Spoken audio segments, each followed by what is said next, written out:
Boa tarde a todos. Vamos começar mais uma reunião do Grupo de Estudos de Tumores Hereditários, aqui na telemedicina do IEP, do Hospital Sírio-Libanês, em São Paulo. Em primeiro lugar, agradecer as pessoas que estão assistindo essa conferência online. Nós temos 5 pessoas que estão nos assistindo online já no início da apresentação. Nós estamos com um problema aqui no sistema que a gente não está conseguindo ainda identificar quem são as pessoas que estão participando hoje da nossa reunião, mas as perguntas podem ser feitas, nós conseguimos fazer a interatividade das perguntas. A apresentação hoje da reunião vai ser coordenada pela doutora Simone, do Hospital São José. Ela trouxe os casos para nos apresentar hoje. Eu vou passar a palavra para ela daqui a pouquinho. Eu vou só apresentar as pessoas que estão aqui com a gente hoje: o Jefferson, a Renata, a Pilar, a Fernanda, a Érica e a Edith. Simone, a palavra é sua. Tem o microfone ali para você. Vamos passar para a apresentação dos casos. Certo. Bom, muito obrigada pela oportunidade de trazer os casos que eu vejo no meu hospital. E eu trouxe 2 casos que são casos simples, mas que discutem o mesmo assunto, que são as variantes de significado incerto. E os 2 casos têm isso de interessante. Aí o primeiro caso... Aqui.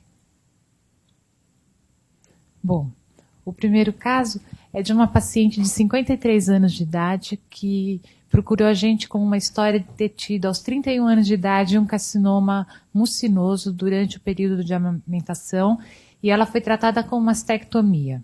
Aos 46 anos, ela teve um carcinoma tubular na mama contralateral, foi tratada com segmentectomia e radioterapia. Nas 2 vezes, os tumores eram receptores hormonais positivos e ela recusou o uso do tamoxifeno. Uma coisa, Simone, já era um segundo tumor dela, então? Era o segundo tumor. Ela já tinha tido um na outra mama uns anos atrás. Isso. E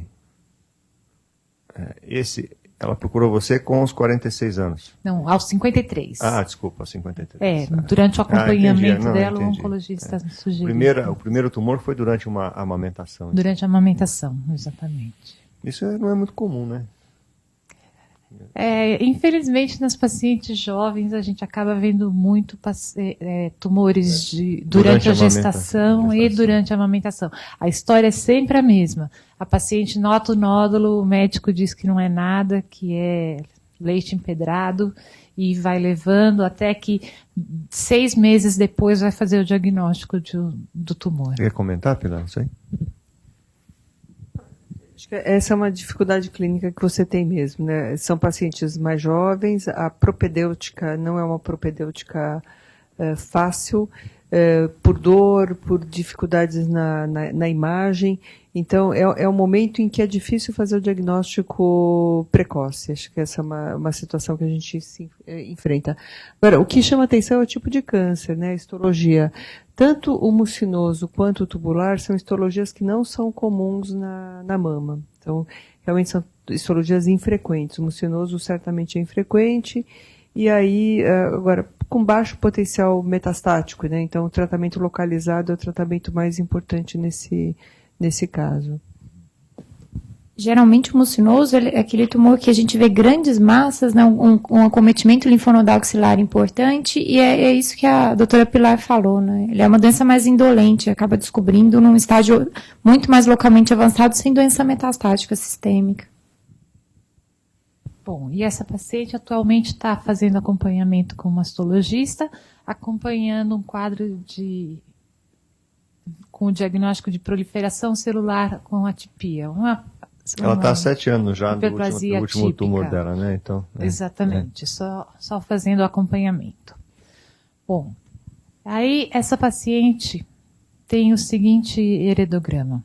Nós temos ela aqui com esses tumores aos 31 anos, aos 63 e agora com 53 anos.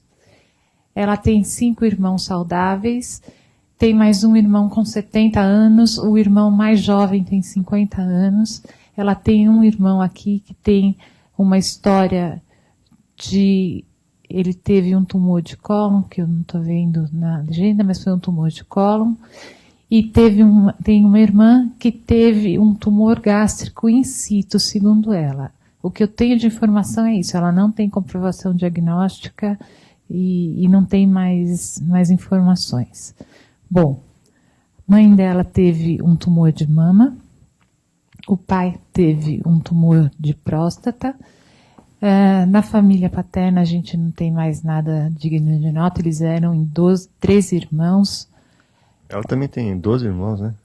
Exatamente. São todas famílias grandes. Aqui, do lado da mãe, eles eram em 11 irmãos.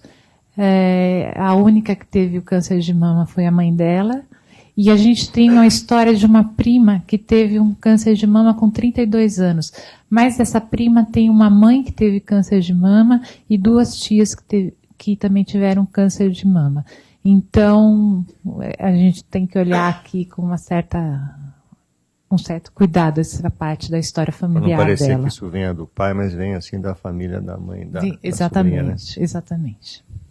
Bom, baseado nisso e nos critérios da NCCN, ela tem o diagnóstico de síndrome do câncer de mama e ovário hereditários, e os critérios da NCCN que ela preenche são: ela teve câncer de mama com menos de 45 anos, e ela teve 2 tumores primários de mama também, além da mãe com o tumor de mama. Bom, ela foi para o sequenciamento, e no sequenciamento o que nós encontramos foi uma mutação no BRCA1, que veio classificada como sendo de categoria 3, ou seja, uma variante de significado incerto. E aí, eu acho que tem várias perguntas que a gente pode fazer relacionado a isso, para ver qual é o real significado dessa variação. Primeira coisa, como a doutora Pilar falou, ela teve 2 tumores pouco comuns, né? Será que isso é indicativo de que isso está relacionado à mutação do BRCA1? Eu acho que essa resposta a gente não tem, né? Realmente não tem. Não sei se a gente consegue fazer essa associação, né? Pelo menos. Eu acho que não consigo fazer essa associação nem como um dado positivo, nem como um dado negativo.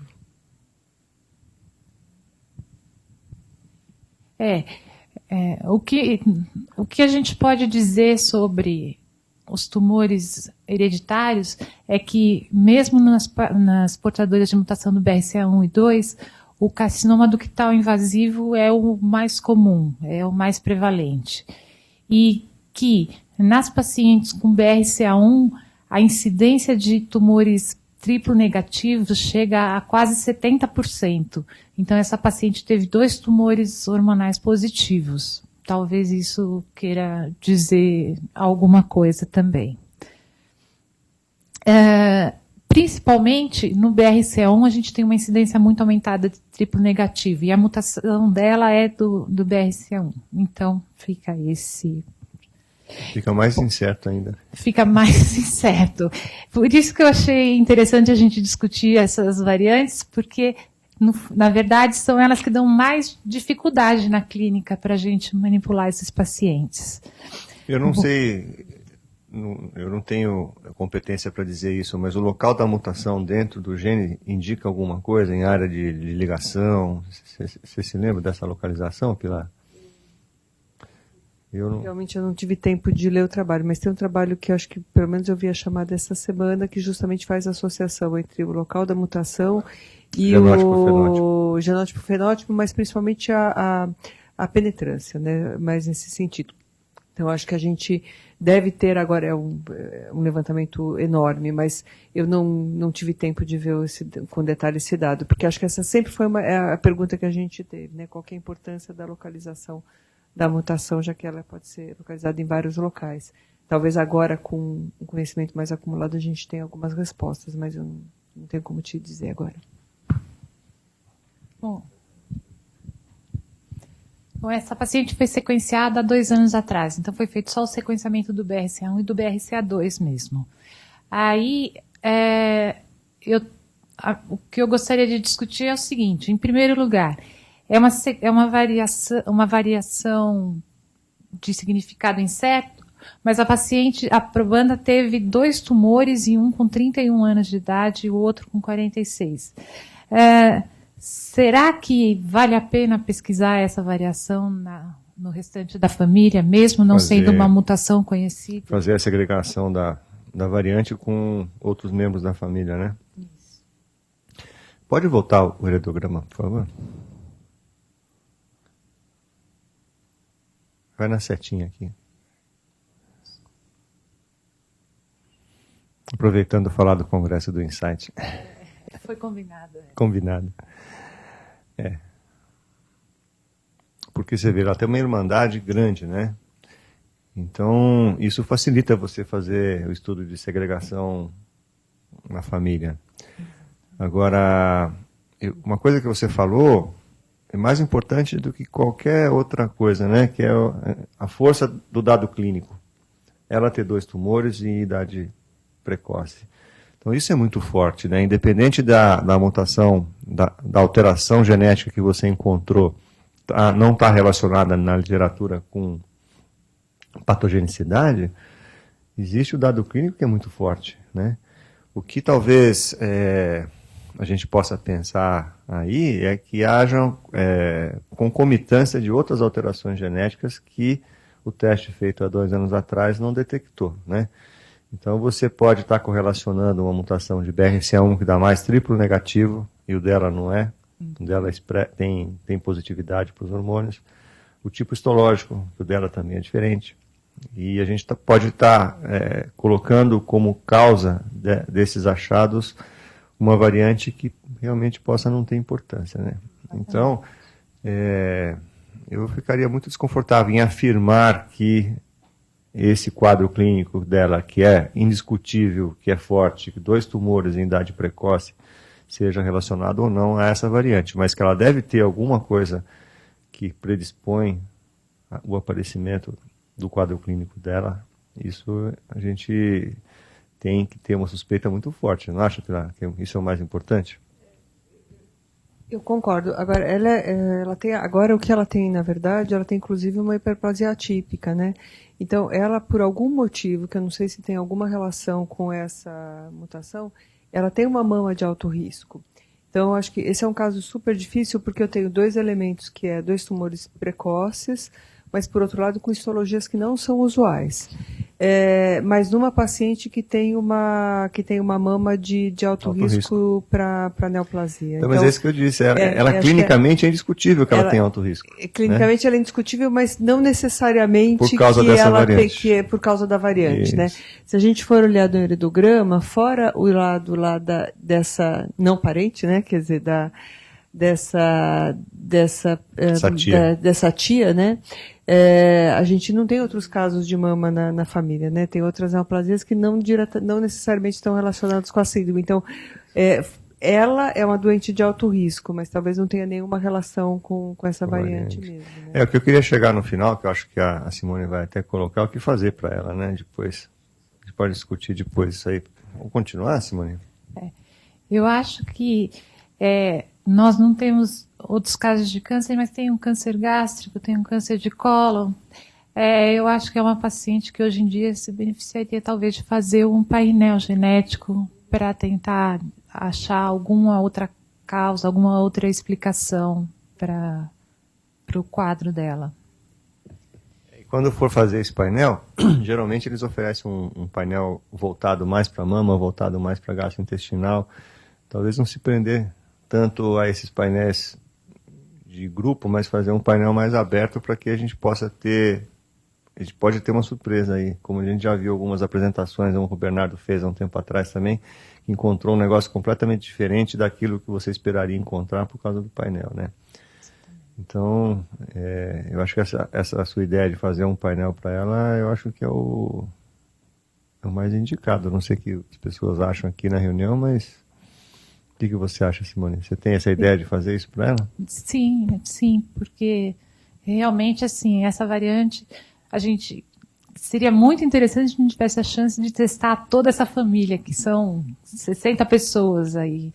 Mas Você ia até responder na literatura a importância dessa variante. Pois é. E agora a dúvida realmente é qual é a conduta em relação a essa paciente.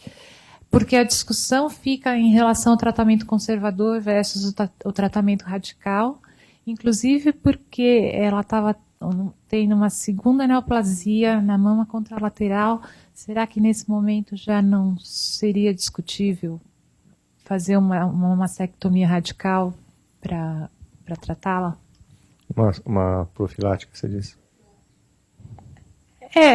Ela tem atipia só agora. Ela tinha um tumor, né? Ela tinha esse segundo tumor, então ela poderia ser tratada com uma mastectomia radical. Mas agora ela não agora tem. É só atipia, agora não, né? agora é só atipia. Não, eu digo, no momento do diagnóstico do segundo tumor. Exatamente. Talvez já desse para a gente discutir essa variação de tratamento. Embora não exista indicação teórica absoluta para isso. É o que eu ia falar isso, não tem uma indicação absoluta, mas como a doutora Pilar falou, acho que o principal risco ela já tem, que é uma mama com predisposição grande à carcinogênese, né? Eu acho discutível, sim. Fazer uma profilática bilateral, né? Ela já, de um lado, ela já fez mastéria, né, do mucinoso. Provavelmente devia ser uma lesão maior, realmente, acabaram retirando a mama toda. Eu complementaria a mama contralateral. Acho que é isso. Se alguém tiver alguma sugestão ou pergunta ou comentário de quem está assistindo a gente online, por favor, podem fazer que o Jefferson vai buscar lá com o pessoal da técnica o que vocês mandarem para a gente. Você tem outro caso? Tenho. Tem um segundo caso que também é para discutir o papel da VUS e do tratamento da paciente.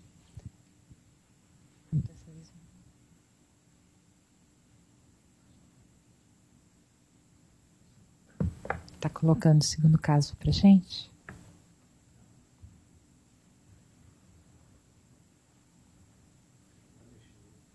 Isso. Bom, o segundo caso...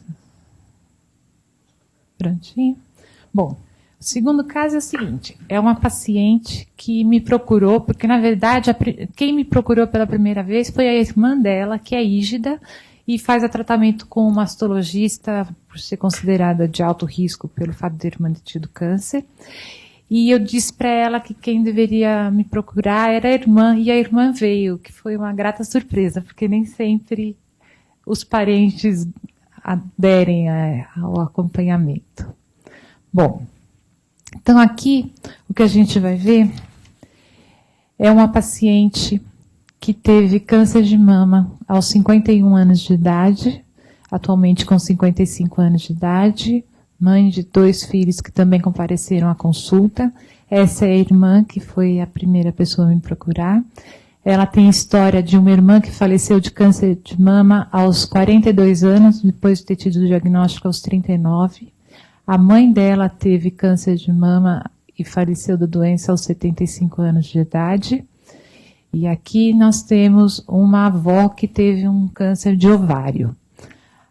Além disso, nós temos câncer de pele, câncer de...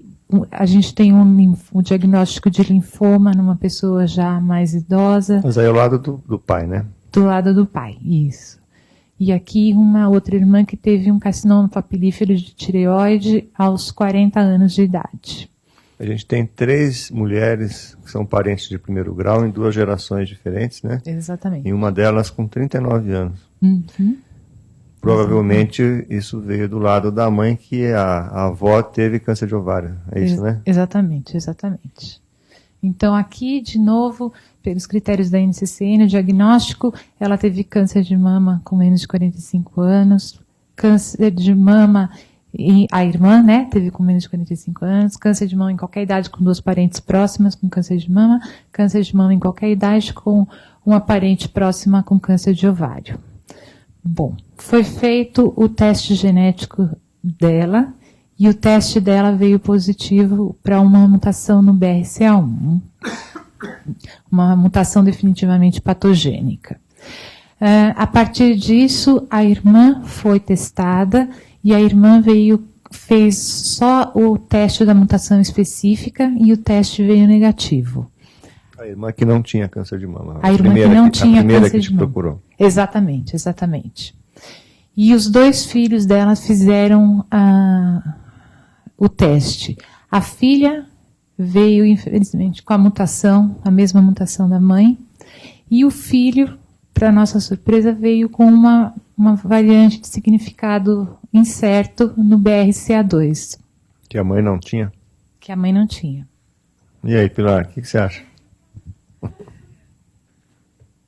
Bom, provavelmente é do pai, a gente espera que seja do pai. Mas é muito azar, tadinho.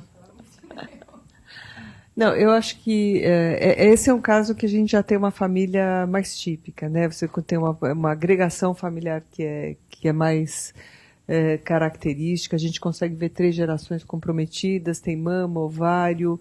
Então, eu acho que a gente tem uma situação absolutamente, do ponto de vista do risco, é a situação onde os algoritmos para investigação e para determinação de risco ajudam, né? Ajudam a selecionar o paciente, diferente do caso anterior, em que os algoritmos, apesar de apontarem para uma chance grande de ser portador de mutação, eles acabam não sendo representativos, né? Acabam não sendo muito fidedignos. Mas eu acho que aqui a gente tem uma filha com uma mutação. A irmã se beneficiou de fazer o exame, né? Então ela era mais preocupada e ela tem a sua situação resolvida, né? Então ela entra dentro do risco populacional, segmento usual. E para a filha a gente tem, para a paciente nós temos obrigação de discutir a questão dos ovários, né? Acho que essa é uma questão importante, né? Pela falta de exames de screening adequados para o câncer de ovário, e para a filha está colocada em discussão, ela é bastante jovem, mas ela tem que começar a pensar, né, no futuro, né, a pensar no como é que a gente vai fazer ou o diagnóstico precoce ou a profilaxia do câncer de mama e de ovário, né, acho que essa é uma questão importante. O interessante ali é que, como a Pilar falou, né, isso deve ter vindo do pai. Agora, isso mostra que pode haver concomitância de coisas diferentes, né? Voltando na primeira família, você pode pensar nisso. Você está olhando uma variante e, de repente, você tem uma outra causa que não está esclarecida, que está sendo o motivo daquele fenótipo, daqueles tumores diferentes, com histologias diferentes, né? Então aí é um exemplo, você vê, o filho tem uma variante que a mãe não tem, provavelmente veio do pai. E essa variante, por ele ser homem, a gente não tem muito o que fazer em termos práticos de acompanhamento para ele. Mas você vê, são 5 irmãos, e aqueles 2 irmãos do comecinho ali, eles não têm filhos. Né? Então fica mais fácil de fazer a orientação porque só tem uma mulher. Agora, a irmã dela que não tem a mutação, os 2 filhos dela ficam fora de acompanhamento, porque se ela não tem, os filhos também não vão ter o problema, né? E agora precisa ir para aquela irmã dela que faleceu, que teve um câncer de mama, então não dá para testar. Então a gente teria que fazer o teste no filho dela, né? Porque se ele quiser ter filhos, ele precisa saber se ele tem o risco de passar isso para a geração seguinte. Isso olhando só esse grupo aqui, né? Que se você for para o lado da mãe para lá, que foi a parte da família que não te procurou, você vê que é interessante que dos 7 irmãos só tem mais uma mulher, né? São todos homens. Talvez por isso não tenha se manifestado a doença na geração da mãe dela, não é? Mas na geração de baixo já é mais ou menos equilibrado, homens e mulheres. Então essa geração de baixo, que são os primos da paciente, do probando, tem que também ser orientado. Tem um caso de uma moça que teve linfoma e câncer de mama, e cuja filha teve o câncer de mama com 45 anos. Lógico, acho que assim, essa questão do sequenciamento da mutação, achar do sequenciamento completo, acho que essa é uma questão bem importante para o futuro, né? por uma questão econômica mesmo, né? O exame de custo muito alto, a gente sempre preconiza não fazer o sequenciamento completo e você vai à busca da mutação específica.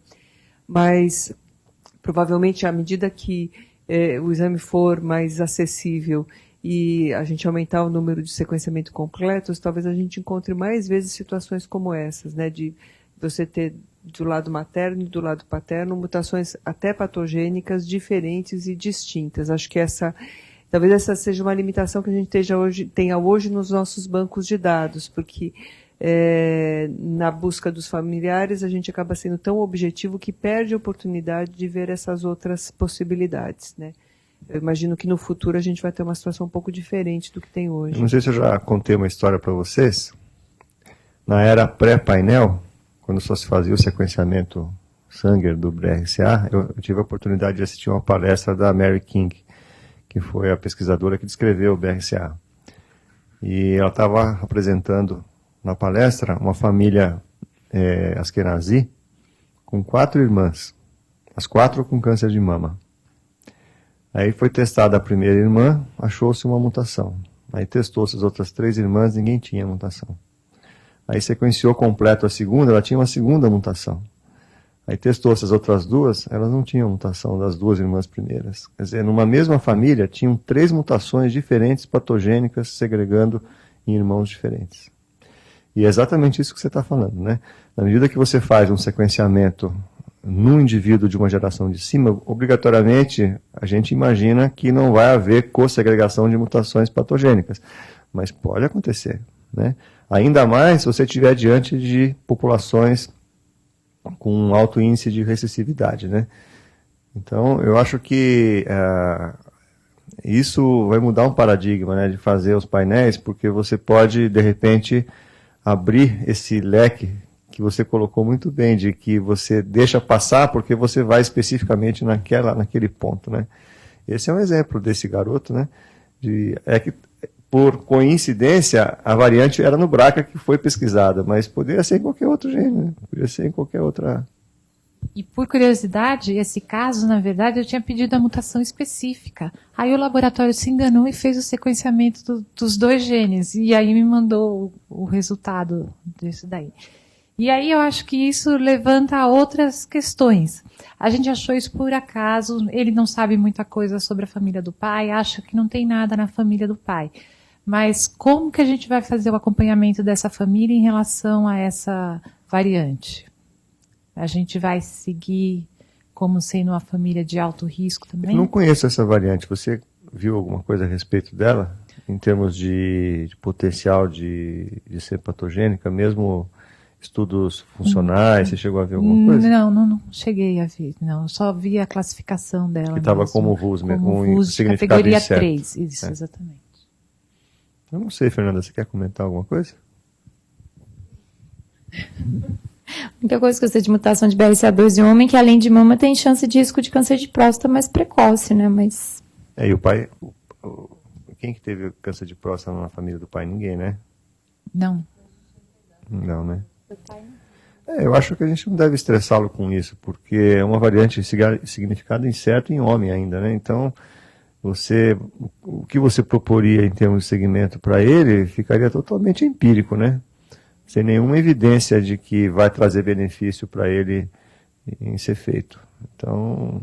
mas eu acho que isso é exatamente o que a doutora Pilar falou. Como é que a gente pode ficar tranquilo de pedir uma mutação específica cada vez mais, sabendo que tem tantas outras coisas junto que podem estar acontecendo, né? O que você faria para ele, Simone? Nada, só acompanhamento clínico de risco normal. Não faria nada de diferente. Eu concordo com você, não faria nada diferente, Pilar. Também não faria nada diferente para ele. Acho que não tem como estressar, a não ser que no futuro você tenha alguma evidência, mas eu acho que isso também não é uma questão que dá para a gente compartilhar nesse nível com o paciente, senão você acaba tirando o sossego, né, tirando a paz. Eu acho que a gente tem dúvidas que são dúvidas teóricas, são dúvidas acadêmicas. Eu acho que o importante é ter os registros apropriados e revisitar esses registros sistematicamente, para se no futuro você tiver alguma informação associada a um dado que no passado parecia não ser nada, e você tem um dado novo, você ir lá buscar dos seus registros e aí sim compartilhar essa informação com o indivíduo. Mas eu acho que se a gente tem só isso, que é uma mutação de caráter indeterminado e não tem nenhuma evidência familiar, nenhuma história importante com relação à família do pai, nem nada que nos traga uma suspeita clínica, eu acho que a gente não tem que fazer nenhum acompanhamento especial.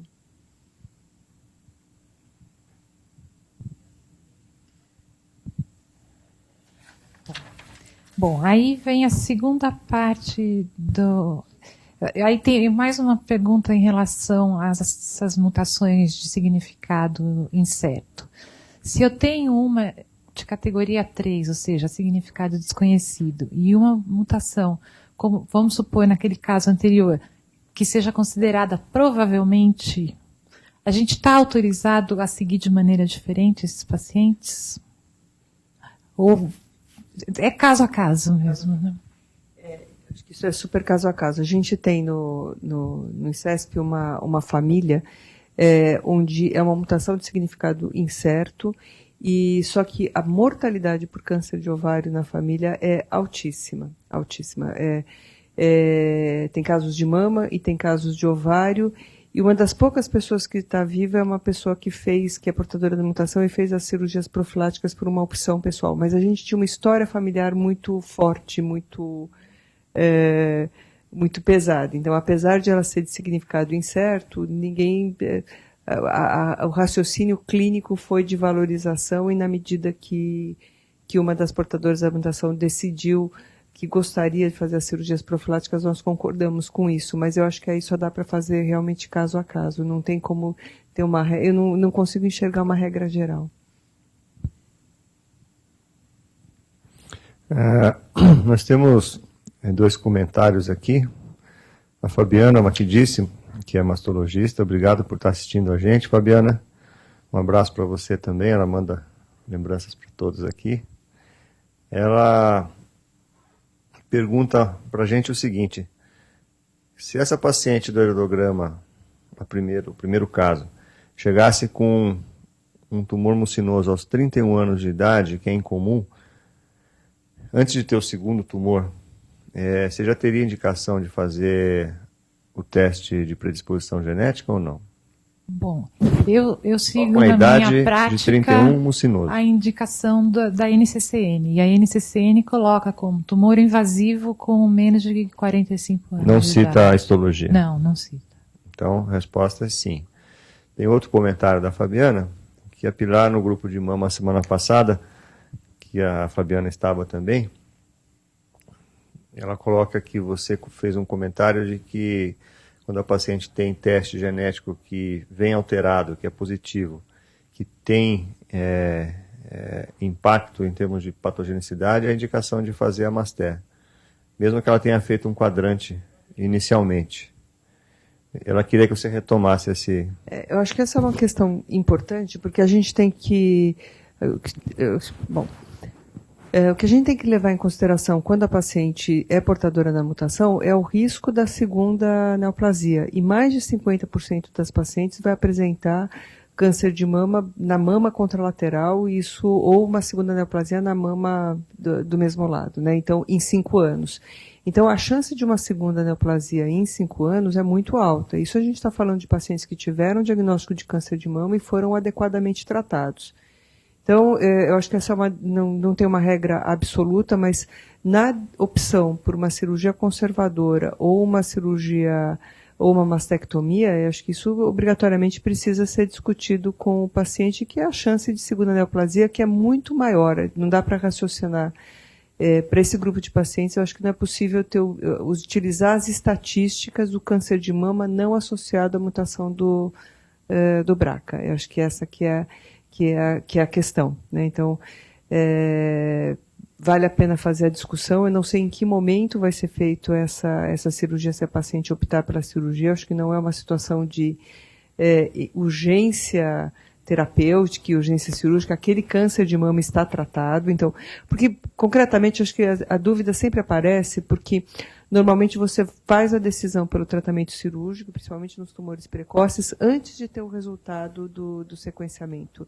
E você é surpreendido depois com um sequenciamento onde você tem uma mutação patogênica e você já fez a discussão da cirurgia conservadora com essa paciente, já fez a opção pelo tratamento conservador.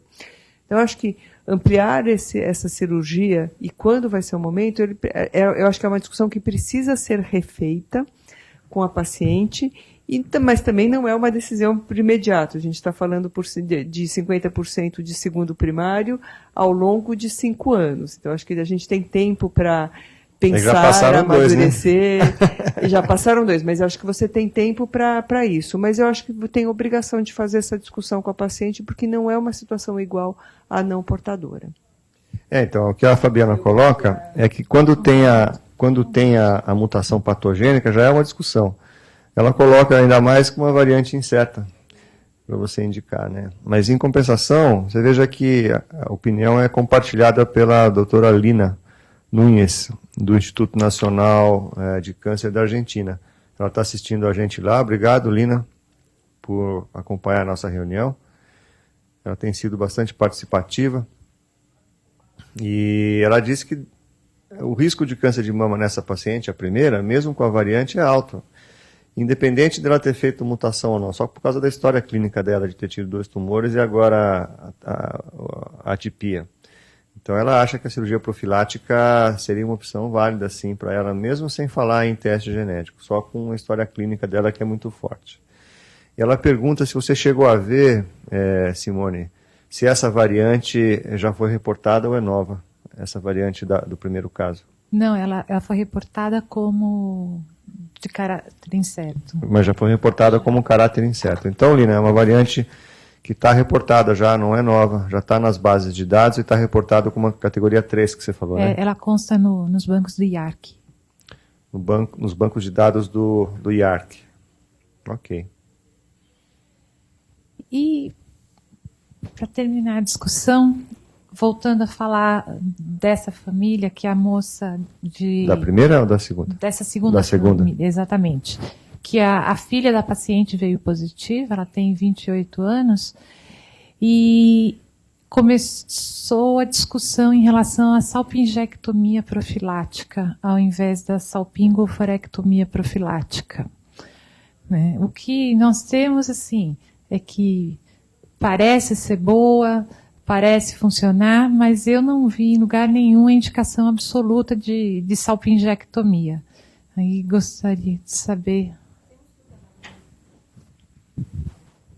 Mas para prevenção de câncer de ovário, né? Isso, nos pacientes BRCA mutados, salpingé versus salpingofora, não é isso? Mas o que a gente não pode esquecer é que fazendo a salpingé, você não vai estar mudando a história hormonal dela, né? Porque você tem para fazer a profilaxia de câncer de mama, você tem aquele tripé que você pode fazer, né? Ou faz a cirurgia profilática, ou faz o bloqueio hormonal, ou faz a forectomia, né? Agora, se você fizer só a salpingé, você vai estar pegando o braço da prevenção de ovário, mas você não vai estar fazendo, não está fazendo a sua intervenção que faria o antiestrogênico ou a própria Master retirando o órgão-alvo, né? É uma discussão, eu acho que não tem nada de evidência na literatura até onde vai o meu conhecimento. Não sei se onde vai o meu também não. Pilar, você quer comentar isso? Eu acho que a gente ainda não tem. E considerando os dados de tumor de ovário oculto nas pacientes que fazem oforectomia profilática, eu acho que a gente só vai estar autorizado a oferecer a salpingectomia profilática para as pacientes depois de ter a conclusão de um estudo mais robusto. Eu acho que nesse momento ele deve ser uma questão dentro da pergunta de investigação. Eu não vejo ainda como uma coisa que possa ser incorporada à rotina. Ela tem 28 anos, ela não tem filhos, né?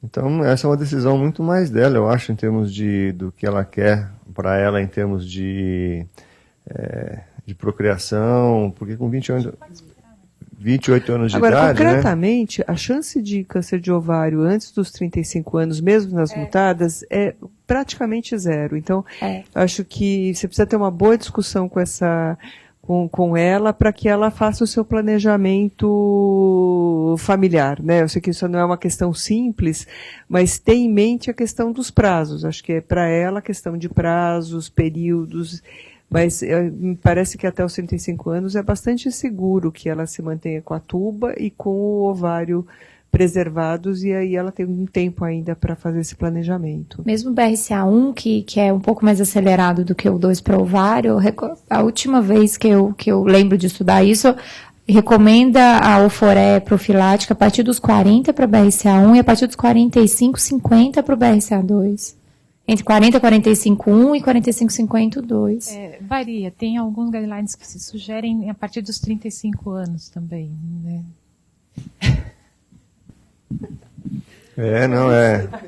É muito precoce, né?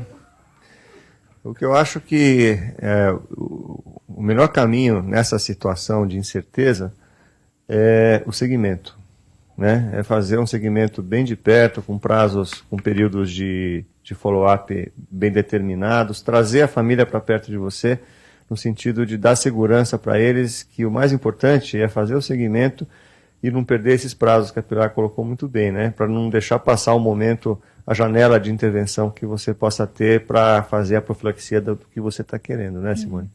Mas assim, quando a moça recebeu a notícia da necessidade futura, ela já saiu correndo atrás de todas as opções para ver o que ela poderia fazer, e eu achei que valeria a pena a gente conversar um pouquinho sobre E você vai propor o que para ela na prática? O que você vai falar para a filha, para a moça de 28 anos? Para a filha, nós vamos fazer ultrassom transvaginal de 6 em 6 meses, o CA-125 de 6 em 6 meses, apesar de ter recomendação que a gente pode fazer uma vez por ano, eu vou sugerir de 6 em 6 meses, fazer a ressonância de mama uma vez por ano e fazer a mamografia também.